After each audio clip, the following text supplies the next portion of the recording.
Alright, let's start this motherfucker up. The fuck?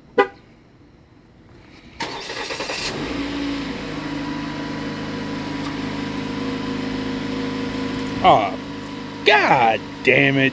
What the fuck is up? It is your boy Savage Wolf Gaming back here with another video, and today, as you see in the title, I will be telling you how you can get your dream car in 2022 by following these few simple steps. And before we get into that, man, yo, for everyone that's been rocking out with the campaign, running the views up, running the likes up, comments, and hitting my DM telling me that y'all are appreciating the content that I'm giving y'all, yo, not for nothing, B, I really appreciate y'all, because switching up my content from gaming to car content, it wasn't an overnight thing, and it did take a little minute for me to like really want to do that switch. So those of y'all rocking out, I appreciate y'all. So alright, man, let's get into it. How can you get your dream car in the fucking shit basket that we call 2022? So just like anything you do, step number one, you need to have a plan. And what I mean by plan is know the car you want and have a plan on how the fuck you plan on paying for it and maintaining your payments. Because there ain't nothing worse than you popping out with some heat and 2 or 3 months fucking later, boom, your shit gone. Why? Because your shit got repoed because you didn't make a financial plan for where you can make yourself afford your car and your lifestyle. Step number 2, research, research, research. So depending on the type of car that you want. So let's say you want a Charger Hellcat or a Challenger Hellcat. And we all know Charger Hellcats are better. Do your research. Look at all these dealerships. See what deals they have going on at these dealerships. Do your research on these cars. Do your research on the dealerships that have these cars. Because there's a lot of time at a lot of Dodge dealerships, they do have events where you can get your Hellcat or whatever car you want on discounted prices, or get a really good trade-in value because there's some type of event going on. Do your research. That goes into having a plan. Step number 3, knowing how you're going to pay for the car. In my head, and again, if anyone knows any other ways, let me know. And when I'm talking about these 3 ways to purchase cars, I'm not talking about it in no particular order. Not one is greater than the other or anything of the sort. It's really whatever works best for you in your situation. Ooh, that motherfucker sounds so goddamn good. First way to go about purchasing a car is leveraging your cash and some credit. Now, what I mean by that is for the people who have a good abundance of cash but not so good credit.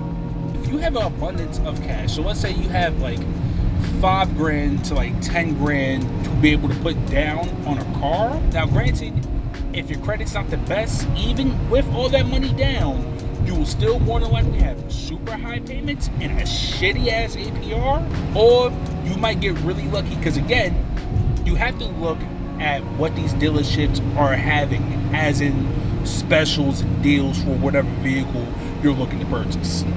The second way of purchasing a car, it's leveraging your credit and some cash. Now to me, personally, this is the best way to get yourself into a brand new or damn near brand new car. It's having your credit on fucking point. Now, a nigga like me, I got into fixing my credit real late in life just for the simple fact no one around me at the time was really putting me on game about making sure my credit is good. And realistically, I didn't learn about credit until about 4 or 5 years ago. Yo, shout out to my cousin Black. My cousin Black is the one who really put me on about credit. The man went from like a 400 credit score to an 800 credit score in a matter of like 2 years. That man knows what the fuck he's doing, what the fuck he's talking about. So he's the one that really showed me how to get my credit up there and how to leverage my credit. Now, if you having great credit and not a lot of cash, you will still get some amazing fucking deals and rates when it comes to purchasing a car. Now, if you have like a 710, 720, 730, whatever above, I guarantee you're walking out that dealership not putting a dime down on your car and still having a great fucking deal. And now I guarantee if you leverage your credit and you put down $1,000, $2,000, maybe $3,000, I guarantee you will have the lowest payments possible, the best APR rate you can have, and the dealership is going to find ways to fuck with you so you keep coming back. Because if you buy a car, they make a lot of money. And one thing y'all have to understand about dealerships, when you purchase a vehicle, right, you're getting your loan through a bank or whatever financial institution. The dealership is getting the full sticker price for that car. So if there's a sticker price for $70,000, you get your loan for however much you get it and you don't pay zero money down, the bank is going to send the dealership a $70,000 check, and now you deal with the bank. So dealerships are going to do whatever the fuck they can do to get your ass out with a fucking car because they're going to make money. Again, this is shit I did not realize or know until I tried to get into this car game. Third way to purchase a car, it's fucking straight cash. There are some fucking people in this world who can go into a dealership with 60 bands and buy a $60,000 car. If you are one of them niggas, you do not need to be on this channel because this is not for you. You're clearly doing better than the rest of us, and you need to make a channel and put us up on game on how you got that money. The third way to get into your dream car is to understand, do you want to finance or lease a fucking car? And I don't give a fuck what no one fucking says when people usually be like, oh, if you lease the car, it's not yours. No. It's your car. They send you a title and a registration saying your name and the lien holder's name on the bottom of the title. And guess what? The lien holder's name will be on the bottom of the title if you finance. So what's the fucking difference? I will tell you the difference. It's either you're going to take your L's now or later. What I mean by taking your L now or later is that upfront financing, it's going to cost you more in the beginning.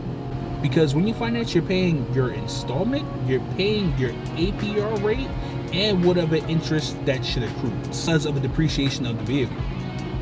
Now, when you lease, you're literally only paying for that installment of the car. That is it. That's why leasing is always cheaper than financing in the beginning. You're not really into like modifying your cars or anything of the sort, and like you like having the new of the new of the new. Leasing is the greatest thing for you. On the same token, since it is technically going to be the dealership's car when you get it back to them, they want their car back the same way they fucking gave it to you. If you don't have the means or the money to finance a car right there and then, so you're going to do a lease to buy option, this is where you're taking the L on the back end. Because in the beginning of your contract, the 2 to 3 years, you'll be paying whatever lease agreement amount that you have, blah, blah, blah, blah, blah, blah. None of those payments go towards the principal of the car because you're not paying for depreciation. So when it's time to do your financing off your lease, you're going to get hit with some shit. Now, again, it really is on your preference of do you want to take your L's now or later. Now, if you put all those 3 steps together, having a plan for the car that you want, understanding the different ways to purchase the car, and then knowing what way to purchase the car works best for you, if you put all of those plans together, you can literally get your dream car. And I am telling you from my personal experience in this car shit, there's no shortcuts to get what the fuck you want. If getting what you want was really fucking easy, all of us would be in fucking Lamborghini Aventador SVJs, fucking Hellcats, Demons, X7s, M7s, and all that other fucking shit above. Everyone would do it if the shit was easy. The 2 biggest ways people fucking fail is 1, they just don't want to fucking grind because it's not easy. And the second way, people don't be having plans. That's why I said having a plan is the most important shit you can have. Now, personally, how I went about getting these cars, I would not recommend, because I did not have a plan until now. I was the type of dude, I was like, yo, fuck it. Whatever it takes, get me in this car. I don't give a fuck with my credit shit. I'm not putting no money down or anything of the sort. I'm gonna get this car. I don't give a fuck what I have to do. That shit is reckless. And again, in my last video, as you heard, I paid for it when I traded in my old car to get to my Scat Pack now. Be smart, be relentless, do what you have to do so you can do what you want to do. And hey, you were sending the video. If you think this is helpful, hit the comments, hit the DMs, let me know. Or if I missed anything, let me know, because I'm the type of dude, I like to learn, I like to grow, because if I'm not learning, I'm not growing, I'm being stagnant and I'm losing. Hi y'all, it's your boy Savage Wolf Gaming. I'm out here.